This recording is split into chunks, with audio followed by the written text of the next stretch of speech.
وفات خدیجه. پیامبر صلی الله علیه و سلم تا زمانی که خدیجه زنده بود بدون او زن نگرفته بود. اما چون او از دنیا درگذشت، سوده دختر زمعه را به زنی گرفت. سپس حضرت عایشه را و کسی را جز حضرت عایشه دختر باکره به زنی نگرفته بود. سپس حفصه دختر حضرت عمر را به زنی گرفت.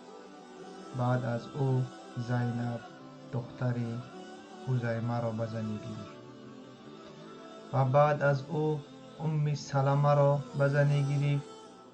اینچنین زینب دختر جحش و جویریه دختر حارث و حبیبه دختر ابو سفیان و صفیه دختر حی و آخرین زنی که گرفته بود میمونه دختر حارث بود.